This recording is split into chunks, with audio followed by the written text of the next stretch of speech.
అందరికీ ధన్యవాదాలు.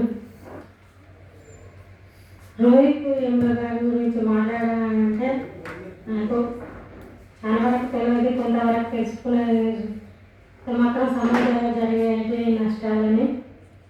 ఆ అబ్బాయి ఒకప్పుడు అంతా చదువుకున్న వ్యక్తి అని అంటే 10 సంవత్సరాల కిందట ఎంత పెద్ద మేధావో అందరికీ తెలిసిన విషయమే. అలాంటి వ్యక్తులను కావాలనే చిత్తు చేయడానికి ముందుకు వచ్చే వ్యవస్థ చాలా ఉన్నాయి. ఇలాంటి మేధావులను ఎదగకుండా వాళ్ళని ఏదో ఒక రకంగా వాళ్ళకు చనిపోయేటట్టుగా లేదంటే వాళ్ళ మీద ఏదో ఒక నేరాలు మోపడం అన్న జరుగుతుంది. అది ప్రతి విద్యార్థి తెలుసుకోవాల్సిన విషయం. ప్రతి విద్యార్థికి ఎందుకు నష్టం జరుగుతుంది అనేది ఆలోచించాలని తల్లిదండ్రులు ఉన్నారు. మీరు కూడా ఆలోచించాలి, ఎందుకు ఇలా నష్టాలు జరుగుతాయి పిల్లలు. ఇప్పుడు చదువుకోమని ఒక మాట కానీ ఒక దెబ్బ కానీ కొట్టే పరిస్థితులలో సార్లు లేరు. అలా మరి అనకపోతే వాళ్ళ చదువులు ఎలా వస్తాయి? ఈ రోజులలో చదవడం కోసం సార్లను అనేటట్టుగా వాళ్ళే చేస్తారు. ఏ ప్రభుత్వం అయితే మనం రోహిత్ ఎంలో చనిపోయడానికి ఒక కారణమైన ప్రభుత్వం ఉందో ఆ ప్రభుత్వం ఈ రోజులో ఇవన్నీ తప్పు మార్గాలను నడిపిస్తుంది ప్రజలను. ఇది మనం తెలుసుకోవాల్సిన విషయం. ఫస్ట్ ఆఫ్ ఆల్ మన ప్రజాపాలనలో మన ఉద్దేశంలో వేరే వ్యక్తి వచ్చి మన మీద పెట్టాలని చేస్తానంటే మన దేశంలో ఎంతో మంది మేధావులు ఉన్నారు. దీన్ని ఎందుకు అణిచివేయలేకపోతారు, లేదంటే దీన్ని ఎందుకు అరికట్టలేని పరిస్థితులు ఉన్నాం మనం? ఇలాంటి ఎందుకు జరుగుతున్నాయి? ఈ రోజు మనం ఈ 10 సంవత్సరాల జరిగిన హత్యలు కులాల కానీ లేదంటే చదువులో కానీ ఏ విషయంలో కూడా వాళ్ళే దేవుడిని నమ్ముకుంటే తప్పు అని మొన్న వచ్చింది న్యూస్లో. తప్పు అని మా అమ్మాయిని భార్యను భర్తని బాగా కొట్టి ఆమె పుస్తకాలను గుంజుకున్నారు. పుస్తకాలు ఉండాలి, బట్టలు ఉండాలని వాళ్ళే మళ్ళీ పుస్తకాలు గుంజుకొని కొట్టిందనంటే మనం ఎందుకు సహిస్తాను? ఇట్లాంటి వాటిని వాళ్ళు చేసే పనులను మనం ఎందుకు సహించాలి? ఎందుకు వీటిని మనం ప్రశ్నించలేకపోతాము? ప్రశ్నించలేకపోవడం వలన వాళ్ళకు మంచి అవకాశం అయిపోతుంది. అంటే ఎక్కడ ప్రశ్నిస్తే మాకెక్కడ నష్టం జరుగుతుందో, ఎక్కడ ఏమంటే మాకేమైనా జరుగుతుందేమో అన్న భయాలకు గురైపోతాను ప్రజలందరూ.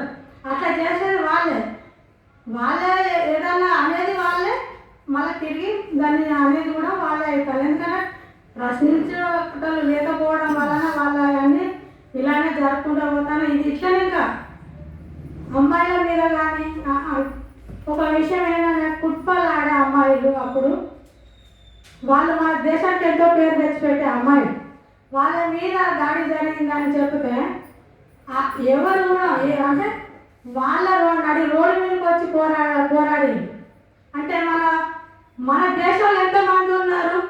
కోట్లాది జనం ఉన్నారు. ఎందుకు వాళ్ళు సపోర్ట్ లేరు? అందరు పక్క దేశాల వచ్చి మన దేశం మీద పెత్తనాలు చేస్తారంటే పెత్తనాలు వాళ్ళ చేతికి ఇచ్చి బెత్తంతో దెబ్బలు మనం తింటాను ఇప్పటికి కూడా. ఇంకా అంటే అప్పుడు పెత్తండాలు చేసింది అదే, ఇప్పుడు వాళ్ళు ఇప్పుడు బీజేపీ చేసేది కూడా అదే. బీజేపీ అని చెప్తూనే ఉన్నారు కానీ ఏ రోజు కూడా అవి ఆగుతూనే లేవు. ఒక గుళ్ళకు పోతే గుళ్ళకు ఎందుకు వస్తారని బహిష్కరిస్తారు వాళ్ళు. బహిష్కరించి ఆపి ఎక్కడ ఉంది నీకు? క్రిస్టియన్స్ అంటే క్రిస్టియన్స్ నిలబడి కొడతాను, దేవుడిని అంటే మేము కొట్టే వ్యక్తి. మరి వాళ్ళకు దేవుడు వాళ్ళకు నచ్చిన దేవుడు వాళ్ళకున్న శ్వాస, వాళ్ళకు ఏ దేవుడిని మొక్కుకోవాలో ఎట్లుండాలనే వాళ్ళకున్న స్వేచ్ఛ. నువ్వెవడు అడిగేటందుకు? నీకెక్కడికి అధికారం వస్తాను? నీ దేవుడిని అనకముందు అన్నారని కొట్టినావు కదా, మరి వాళ్ళ దేవుడిని కొడితే నేను ఎందుకు ఏం చేస్తలేరు ఈ ప్రజలంతా? ప్రభుత్వాలు ఎటు పోతాయి, ప్రజలు ఎటు పోతారు? సార్ ఇందాక చెప్పాడు ప్రైవేట్ కంపెనీలు ఎన్నో పెడతాను. ప్రైవేట్ కంపెనీలు పెడితే ఎవరికి నష్టం? ప్రజలకే నష్టం జరుగుతుంది. వాళ్ళు 20% తీసుకుంటే వీళ్ళకు 10% కూడా ఇస్తలేరు పని. వాళ్ళు పని చేసి చేసి సాకిరి గొడ్లలా చేసి చేసి అందరూ చనిపోతారు. ఆ బాధ ఏంటో మేము కూడా అక్కడి నుండి వచ్చిన కనుక మాకు ఆ బాధ తెలుసు. ఏ పనైనా కాంట్రాక్టర్ వాళ్ళ బామార్దులకు బావలకు వాళ్ళకి బంధాలు ఇవ్వడం పెద్ద కావడం. ఈ కూలి చేసే మనిషి కూలి చేసి చేసి చనిపోతూనే ఉన్నాయి. రోహిత్ యాదవ్కు జరిగిన నష్టాన్ని ఎందుకు ఇంతవరకు 10 సంవత్సరాల నుంచి పరిష్కరించలేకపోతాము? మన దేశంలోనే కదా ఇది జరిగింది, మరి ఎందుకు ప్రశ్నించలేకపోతాను? ఒకప్పుడు మన పోరాటాలు అయినారు, ఏదైనా కూడా సాధించుకునే పోరాటాలు ఉన్నాయి మనకు. మరి ఇప్పుడు కూడా పోరాటాలు ఉన్నాయి కదా, ఎందుకు సాధించుకోలేకపోతాను అనేది నాకు ప్రశ్నగా మిగిలింది. ఇన్ని సంఘాలు ఉన్నా కూడా ఒక ప్రభుత్వాన్ని మనం ఎందుకు ప్రశ్నించలేకపోతాను, ఎందుకు మనం చేయలేకపోతాను, పోరాటం ఎందుకు చేయలేకపోతాను? కలిసికట్టుగా మనం పోరాటాలు చేస్తే ఇలాంటి వాళ్ళు నిలబడతారా? పారిపోతారు వాళ్ళు. అసలు మన దేశానికి రాని మనమే ఏమనుకున్నాం, తెలంగాణ స్వచ్ఛమైన తెలంగాణ కావాలనుకున్నాం అని పోరాటాలు చేసినాం. స్వచ్ఛమైన తెలంగాణ కాదు, మనం ఇప్పుడు ఏ రక్తంతో నిండిపోయే తెలంగాణ తయారైంది. అది ఇప్పటికి కూడా మనం దాని గురించి ఆలోచించే ప్రశ్నే లేదు. మనం ఎవరో చేస్తారు మేము చూస్తాం, ఎవరో చేస్తారు మేము చూస్తున్నాం.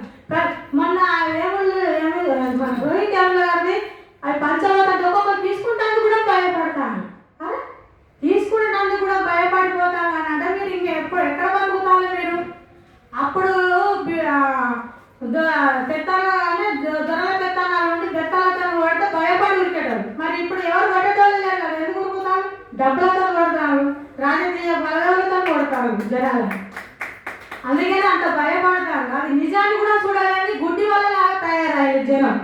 అలాంటి వాళ్ళని ప్రశ్నించే వాళ్ళు లేకపోతే మన సమాజం ఈ రోజున వచ్చే తరాలకు ఏ విధంగా ఉంటుందో అందరూ గుర్తు చేసుకోవాల్సిన విషయం చాలా ఉన్నది. అది అందరూ తెలుసుకోవాలని నాకైతే నేను ఇప్పటికి ఎందుకు చేసే ఓపిక లేకపోయినా కూడా నేను రావడం జరుగుతున్నది. ఇలాంటివి జరిగినప్పుడు నాకు చాలా బాధ కలుగుతుంది. ఇంకా ఇలాంటి వాళ్ళు స్వచ్ఛమైన వాళ్ళు ఉండకపోతే దేశం ఇంకా అడుగున పడిపోతుందన్న ఆలోచనతోనే చేయాల్సిన పరిస్థితి. మీరు కూడా అందరూ మీ కుటుంబాలకు కానీ ఎవరికి కానీ పిల్లలకు కానీ ఎవరికైనా కూడా చెప్పండి, తెలపండి. ఇలాంటివి ఉంటే ఇంకా వచ్చే తరాలలో మన పిల్లలను మనం ఎలా కాపాడుకుంటాం అన్నది కూడా తెలియజేయాలని నేను మనస్ఫూర్తిగా కోరుకుంటాను. అందరికీ చెప్పి